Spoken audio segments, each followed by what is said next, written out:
भंडारा गोंदिया जिला वासियों के लिए खुश खबर है।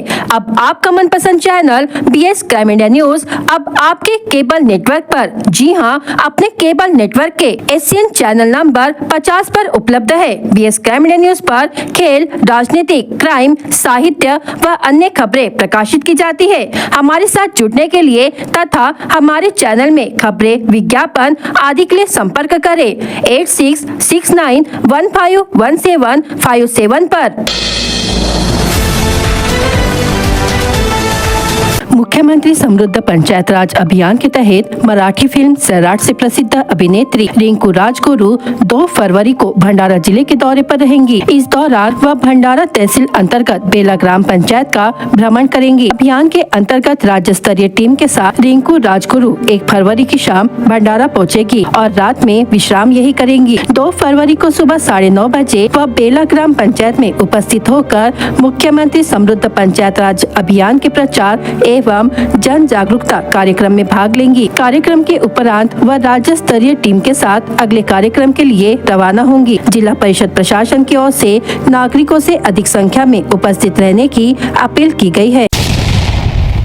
मादक पदार्थों का सेवन कर रहे 3 युवकों पर स्थानीय अपराध शाखा की टीम ने कार्रवाई की है। पुलिस ने युवकों के रक्त के नमूने लिए हैं। यह कार्रवाई गुरुवार 29 जनवरी को दोपहर 2:30 बजे की गई। पकड़े गए आरोपियों में अम्बेडकर वार्ड भंडारा निवासी रोशन प्रताप डोंगरे उम्र 25 वर्ष, तुषार पंकज चौबे उम्र 20 वर्ष, विलास जयदेव मेश्राम उम्र 24 वर्ष का समावेश है। जानकारी के अनुसार तीनों युवक यह अम्बेडकर वार्ड के नेहरू गार्डन में मादक पदार्थ का सेवन कर रहे थे। पुलिस ने गवाहदारों के सामने आरोपियों को पकड़ा। उनके खिलाफ धारा 27, 29 NDPS एक्ट अनुसार मामला दर्ज किया गया है। यह कार्रवाई स्थानीय अपराध शाखा की टीम ने की है। आगे की जांच शुरू है।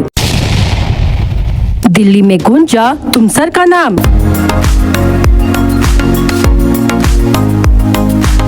महाराष्ट्र के 16 उत्कृष्ट सरपंचों में शामिल होकर मिला राष्ट्रीय सम्मान।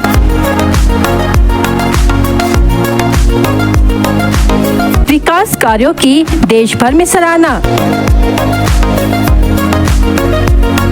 भंडारा जिले के तुमसर तालुका अंतर्गत सोरना लंजेरा ग्राम पंचायत के सरपंच इंजीनियर धर्मपाल देवदास धुर्वे को देश के उत्कृष्ट सरपंचों में शामिल करते हुए केंद्र सरकार द्वारा राष्ट्रीय स्तर पर सम्मानित किया गया। इस उपलब्धि ने न केवल गांव बल्कि पूरे तुमसर तालुका और भंडारा जिले को राष्ट्रीय पहचान दिलाई है। 25 जनवरी 2026 को आयोजित समारोह में भारत सरकार के पंचायती राज मंत्रालय की ओर से केंद्रीय राज्य मंत्री SP सिंह बघेल ने शॉल एवं सम्मान चिन्ह प्रदान कर उनका सम्मान किया। यह सम्मान देश भर में पंचायत स्तर पर उत्कृष्ट कार्य करने वाले प्रतिनिधियों को दिया जाता है। सम्मान के साथ ही उन्हें 26 जनवरी 2026 को दिल्ली स्थित कर्तव्य पथ पर आयोजित 77वें गणतंत्र दिवस समारोह में विशेष अतिथि के रूप में शामिल होने का अवसर भी प्राप्त हुआ। इस उपलब्धि से पूरे तुमसर क्षेत्र में गर्व और उत्साह का माहौल देखा गया। गौरतलब है कि महाराष्ट्र राज्य से केवल 16 उत्कृष्ट सरपंचों का चयन किया गया,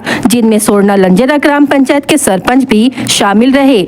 इस अवसर पर मंत्रालय के डिप्टी सेक्रेटरी तारा चंद्रा ने भी सम्मानित कर उनके कार्यों की सराहना की। इस सम्मान ने एक बार फिर साबित कर दिया कि गांव स्तर पर ईमानदारी और समर्पण से किया गया काम राष्ट्रीय पहचान दिला सकता है और आज तुमसर का नाम देश भर में गूंज रहा है। भंडारा पौनी केसलवाड़ा तालुका क्षेत्र में स्थित सभी खेल मैदानों और स्विमिंग पूल सहित क्रीड़ा परिसरों के नवीनीकरण और आधुनिकीकरण कर तालुका क्रीड़ांगन को अधिक सुसज्ज बनाते हुए अंतर्राष्ट्रीय मानकों के अनुरूप आधुनिक ग्राउंड विकसित करने के निर्देश इस बैठक में दिए गए। इस क्रीड़ा संकुल में running track, football ground, table tennis, handball, volleyball, तीरंदाजी, टेनिस बॉल, स्केटिंग के साथ साथ कबड्डी, खो खो और हॉकी जैसे अनेक खेलों को शामिल करने का प्रस्ताव रखा गया। इन अत्याधुनिक सुविधाओं से ग्रामीण क्षेत्र के खिलाड़ियों को गुणवत्तापूर्ण प्रशिक्षण मिलेगा और भविष्य में राष्ट्रीय और अंतर्राष्ट्रीय स्तर पर उत्कृष्ट प्रदर्शन करने वाले खिलाड़ियों की बड़ी संख्या तैयार होगी, ऐसी आशा व्यक्त की गई। साथ ही इस क्रीड़ांगन का कार्य आगामी 6 माह के भीतर पूर्ण कर इसे नागरिकों के उपयोग में लाने के स्पष्ट निर्देश समिति के अध्यक्ष विधायक नरेंद्र भोंडेकर ने संबंधित सभी अधिकारियों को दिए। स्थानीय अपराध शाखा को मिली गोपनीय जानकारी के आधार पर पुलिस ने एक मकान में छापामार कार्रवाई कर बड़े पैमाने पर प्रतिबंधित तंबाकू बरामद किया है। यह कार्रवाई मोहाली पुलिस थाना क्षेत्र में सीतेवार झंझाट में 30 जनवरी को की गई। इस मामले में पुलिस ने आरोपी स्थानीय निवासी जयेंद्र कुमार श्रावण गजबीये उम्र 50 वर्ष के खिलाफ मामला दर्ज किया है। जानकारी के अनुसार सीतेपार झंझाट निवासी जयेंद्र कुमार के घर पर छापा मारने के पश्चात पुलिस को उसके घर से प्रतिबंधित सुगंधित तंबाकू के पैकेट ऐसा कुल 20.160 किलोग्राम का माल कीमत 15,000 रूपए का माल मिला। पुलिस ने इस मामले में उक्त आरोपी के खिलाफ धारा 123, 223, 274, 275 के तहत अपराध दर्ज किया। आगे की जांच पुलिस कर रही है। तुमसर पुलिस ने 30 जनवरी को पेट्रोलिंग के दौरान कार के जरिए शराब की ढुलाई कर रहे ग्राम सुंदरटोला निवासी 17 वर्षीय नाबालिग को गिरफ्तार किया। यह कार्रवाई शहर के विवेकानंद नगर में मुक्ताबाई शाला के पास की गई। कार्रवाई के दौरान पुलिस ने कार क्रमांक MH02 BM 8689 और 22,500 रूपए की शराब समेत लगभग 5,22,500 रूपए का माल जब्त किया। बता दे कि आरोपी यह अपने शेवरूल क्रूज LTR कार क्रमांक MH02 BM 8689 में शराब की तस्करी कर रहा था। घटना को लेकर पुलिस ने 50 बोतल देशी वीके इलायची, 90 ml की बोतल देशी वीके सोनी सॉफ्ट, 50 बोतल देशी प्रीमियर गोल्ड शराब, ट्यूबर प्रीमियम कंपनी की 10 नग बियर, रॉयल स्टैग कंपनी की 20 नग विदेशी शराब और 5 लाख रुपयों का शेवरू क्रूज LTR वाहन क्रमांक MH02 BM 8689 ऐसे कुल 5,22,500 रूपए का माल जब्त किया। इस मामले में उक्त नाबालिग आरोपी के खिलाफ विभिन्न धाराओं के तहत मामला दर्ज किया गया है। आगे की जांच तुमसर पुलिस कर रही है। गोंदिया नगर परिषद की पार्टीवार स्थिति पर नजर डाले तो भारतीय जनता पार्टी के 18 नगर सेवक निर्वाचित हुए हैं। वहीं कांग्रेस के 14, राष्ट्रवादी कांग्रेस अजित पवार गुट के 5, शिवसेना ठाकरे गुट के 2, बहुजन समाज पार्टी के 2 और 3 निर्दलीय नगर सेवक चुने गए। वार्ड क्रमांक 8 से बहुजन समाज पार्टी के 2 नगर सेवक चुने जाने के बावजूद उन्हें गोंदिया नगर परिषद की किसी भी समिति में सदस्य नहीं बनाया गया। इसे लेकर बसपा नगर सेवक स्नेहा गटपायले और सुनील भरने ने गोंदिया विधानसभा क्षेत्र के विधायक विनोद अग्रवाल और पूर्व विधायक गोपाल दास अग्रवाल पर गंभीर आरोप लगाए हैं। बसपा नगर सेवकों का कहना है कि गोंदिया नगर परिषद को घर से चलाया जा रहा है और जब जनता ने उन्हें चुनकर भेजा है तो वार्ड क्रमांक 8 का विकास कैसे होगा, यह बड़ा सवाल है। गोंदिया नगर परिषद में आज सभापति पदों के चुनाव संपन्न हुए। सार्वजनिक बांधकाम समिति के सभापति के रूप में भाजपा समर्थित उम्मीदवार पिंटू माने, पानी पुरोठा समिति के सभापति के रूप में भाजपा के कैलाश यादव, महिला एवं बाल कल्याण समिति के सभापति के रूप में भाजपा की शिखा सोनपुरे, नगर रचना समिति के सभापति के रूप में राष्ट्रवादी कांग्रेस की निर्मला मिश्रा और शिक्षा समिति के सभापति के रूप में राष्ट्रवादी कांग्रेस के अनुज जायसवाल निर्वाचित हुए हैं। वही स्थानीय समिति के सदस्यों के रूप में कांग्रेस के सुनील भालेराव, भाजपा के शिव शर्मा और राष्ट्रवादी कांग्रेस अजित पवार गुट की नीति राय का चयन किया गया। कांग्रेस के सचिन शेंडे जनता द्वारा सीधे निर्वाचित नगर अध्यक्ष है, जबकि भाजपा के संतोष पटले निर्विरोध नगर उपाध्यक्ष बने। हालांकि बहुजन समाज पार्टी के 2 नगर सेवक चुने जाने के बावजूद उन्हें किसी भी समिति में स्थान न मिलने से नाराजगी खुलकर सामने आई है। बसपा नगर सेवकों ने विधायक विनोद अग्रवाल और पूर्व विधायक गोपाल दास अग्रवाल पर ताशेरे ओढ़ते हुए आरोप लगाए हैं। अब यह देखना अहम होगा कि आगे भी क्या बहुजन समाज पार्टी को नगर परिषद की सत्ता और निर्णय प्रक्रिया से दूर रखा जाता है या नहीं। आज नगर परिषद में विषय समितियों की सभा थी और आज का हमारा जो मुद्दा है कि जो विषय समितियां होती है तो उसमें जितने भी पार्षद हैं, चाहे किसी भी पक्ष से चुन के आए, उन लोगों को प्रतिनिधि वहां पर बनाना चाहिए, यानी सब्जेक्ट समिति में लेना चाहिए। लेकिन हम बहुजन समाज पार्टी के मात्र 2 पार्षदों को किसी भी समिति में नहीं लिया गया, यानी हम लोग प्रभाग क्रमांक 8 के पार्षद चुन के आए हैं। यानी ऐसा हो गया कि अभी नगर परिषद के मतलब इनके सिस्टम में हमारा प्रभाग नगर परिषद में नहीं है, ऐसा हो गया। क्योंकि हम ये नहीं बोल रहे थे, क्योंकि अभी इन्होंने कानून बनाया, नए कानून बनाते रहते हैं। तो इसके पहले भी मैं 15-20 साल पहले पार्षद था, तब मैं समिति में था। यानी उस समय सिंगल चुन के आया था, अभी तो हम 2 आए के पुराने।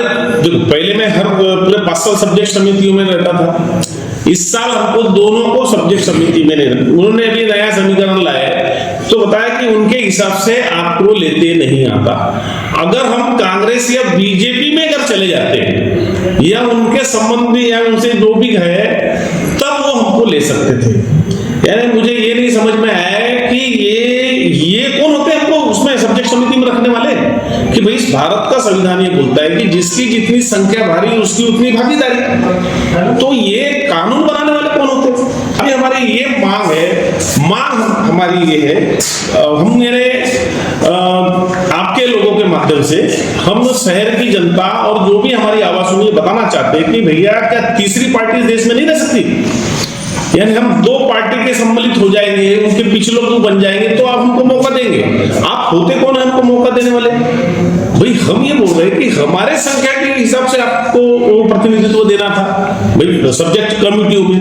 नहीं, हमने कोई डिमांड नहीं की। हमको जो है बीजेपी कांग्रेस दोनों तरफ से ऑफर थे, सभी टाइप के ऑफर थे। हमने कहा कि भैया हमको जनता ने चुन के दिया है जनता की काम करने के लिए, तो हमने जो, क्योंकि हमारा जो वोटर भी है वो बीजेपी को पसंद नहीं करता। ये जो इन्होंने जो सिस्टम बनाई ये गलत है। हमारा वो सिस्टम पे हमारा वार है कि भाई हमारी जो संख्या है तो संख्या के आधार पे हमको प्रतिनिधित्व मिलना था। तो हम आपके माध्यम से इस शहर की जनता को ये बताना चाहते हैं कि हमारे साथ अन्याय हुआ है। सबसे पहले ये जो घटना हुई है ये 30 तारीख की आज की घटना, और इससे पहले जो बैठक हुई वो घटना, इस घटना में और उस दोनों मीटिंग में एक फर्क ये हुआ, पिछली दफा कांग्रेस ने और भाजपा ने दोनों ने क्या कर लिया, दोनों ने ये कह दिया कि भाई आप हमको काम करने दो, हम तुमको काम करने देंगे। और ऐसा कह के उन्होंने नगराध्यक्ष चुना हुआ था और उपाध्यक्ष उन्होंने वहां से चुन लिया आपसी समझौता करके। उसके बाद हमने ये सवाल उठाया कि भाई यहाँ पर वोट क्यों नहीं हुआ, चुनाव क्यों नहीं हुआ, क्यों नहीं चुना गया, क्यों ये नहीं पूछा गया कि कितने नगराध्यक्ष के साथ कितने लोग हैं और नगर उपाध्यक्ष के साथ कितने लोग हैं। तब आज फिर उन्होंने चुनाव कराया, तो ये एक बदलाव हुआ। लेकिन आज जो मीटिंग हुई उस मीटिंग में उन्होंने चुनाव तो करवाया, लेकिन इनकी सारी प्रोसेस किसी के घर पे, अभी आमदार के घर पे हुई, विधायक के घर पे हुई, सांसद के घर पे हुई, ये तो वही लोग जानेंगे। ये यहाँ जो आरओ बनकर आए थे, इलेक्शन कमीशन के जो ARO बनकर आए थे, वही बताएंगे कि ये सारी की सारी प्रोसेस कहाँ बैठकर हुई। दूसरी बात ये कि हम प्रभाग क्रमांक 8 के जनता के चुने हुए प्रतिनिधि हैं, तो लोगों ने अगर हमको वोट देकर चुना है तो लोकतंत्र का सम्मान करते हुए इन्होंने उन लोगों की सेवा करने के लिए हमको किसी भी समिति में नहीं लिया। इसका मतलब यह है कि लोकतांत्रिक मूल्यों का इन्होंने वायलेशन किया है। तो सबसे पहले लोकतांत्रिक मूल्यों के वायलेशन के चलते इन पर सवाल खड़े होते हैं कि भाई आप जनता के भेजे हुए प्रतिनिधि का सम्मान नहीं करते हैं, तो आपकी आम जनता क्या है आपके लिए। दूसरी बात यह है कि पब्लिक रिप्रेजेंटेटिव को ही आप रिप्रेजेंटेशन नहीं दे रहे, लोगों ने जिसको चुनकर भेजा उसी को रिप्रेजेंटेशन नहीं दे रहे हो। तो क्या ये रिप्रेजेंटेशन किसके लिए है? जो लोग कांग्रेस और भाजपा के दरबार में मुजरा करते हैं उन लोगों के लिए है ये रिप्रेजेंटेशन? ये सबसे बड़ा सवाल है। इन्होंने जितने भी डिपार्टमेंट चूज किए उन डिपार्टमेंट में वो ये चाहते हैं कि हम उनके सामने गिड़गिड़ाए, रोए और उनके फेंके हुए नोटों को हम स्वीकार करें, तब जाकर ये हमें अपने साथ शामिल करेंगे। और अगर हम इनके फेंके हुए नोटों को रिजेक्ट करते हैं, हमने अस्वीकार किया, चाहे कांग्रेस का हो, एनसीपी का हो, भाजपा का हो, इनके पैसों को, इनके ऑफर को अगर हम स्वीकार नहीं करते तो ये हमें अलग थलग करते हैं। और तीसरे नंबर की पार्टी जहां पर भी अपना रिप्रेजेंटेशन प्रस्तुत करते हैं, जहां पर भी पब्लिक रिप्रेजेंटेटिव है तो उसका अस्तित्व होता है। लेकिन गोंदिया ही एक ऐसी नगर पालिका है कि अग्रवालों के बीच में बहुजन समाज पार्टी के दोनों प्रत्याशी का, दोनों रिप्रेजेंटेटिव का, दोनों प्रतिनिधि का कोई अस्तित्व नहीं है, कोई एग्जिस्टेंस नहीं है। इसका मतलब क्या चाहते हैं? क्या भारत का लोकतंत्र 2 दलों के लिए सीमित बना हुआ है? जब अगर 2 दलों के लिए सीमित बना है तो क्या इनके जब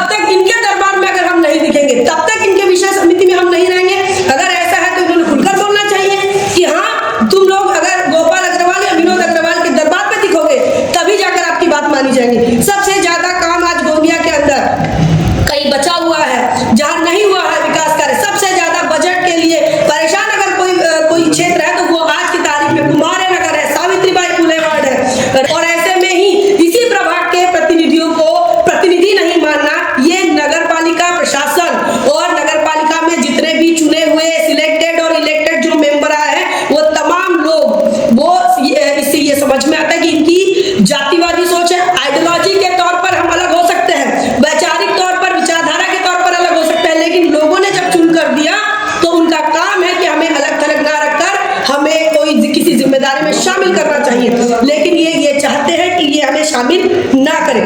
हमारे एग्जिस्टेंस को या हमारे अस्तित्व को नकारना ये इनकी जातिवादी सोच है।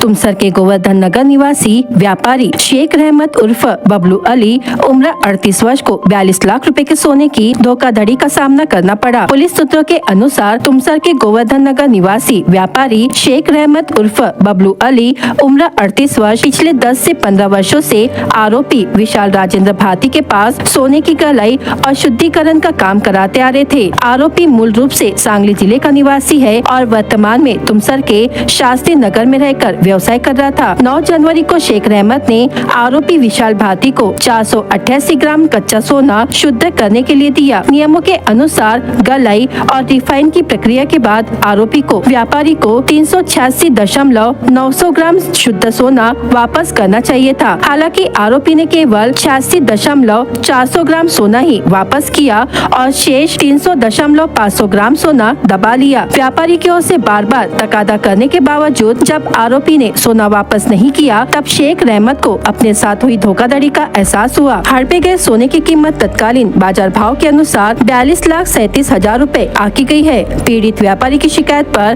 तुमसर पुलिस ने आरोपी विशाल राजेंद्र भारती के खिलाफ विभिन्न धाराओं के तहत मामला दर्ज किया है। इस मामले की आगे की जाँच तुमसर पुलिस कर रही है।